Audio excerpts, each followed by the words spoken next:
Radio Free Rohini।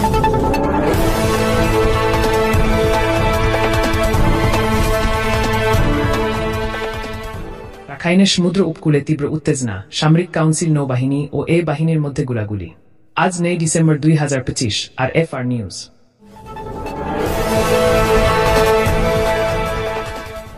সামরিক সূত্র জানায় যে 6 ডিসেম্বর রাত প্রায় 10টার দিকে সিতে শহরের কাছে সমুদ্রে অবস্থান করা সামরিক কাউন্সিলের নৌবাহিনীর জাহাজ মংডু টাউনশিপের কিয়াকপান্ডু উপকূলের কাছে ঠলরত আরাকান আর্মি এর নৌকাগুলোর ওপর ভারী অস্ত্রের গুলিবর্ষণ করে।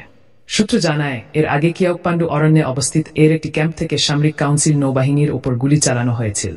সারিকুন বাউং গ্রামের একজন বাসিন্দা MDN-কে বলেন, দুই পক্ষের কেউ আহত হয়েছে কিনা তা আমরা জানি না।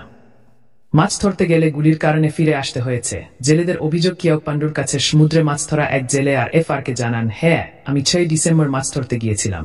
আমরা যখন জাল পাচ্ছিলাম তখন সিতের দিক থেকে আসা সামরিক কাউন্সিল নৌবাহিনী আমাদের দিকে গুলিবর্ষণ করে। আমরা দ্রুত জাল তুলে সঙ্গে সঙ্গে ফিরে আসি।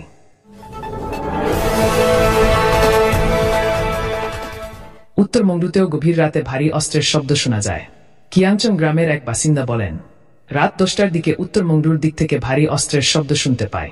যখন এর সদস্যরা কিয়াংচং ও লাউংদান গ্রামের মাঝখানের জঙ্গল দিয়ে ক্যাম্পের দিকে এগোয়, তখন ক্যাম্প থেকে প্রথমে ছোট অস্ত্রে গুলি চালানো হয় এবং পরে পুনরায় ভারী অস্ত্রে গুলিবর্ষণ করা হয়।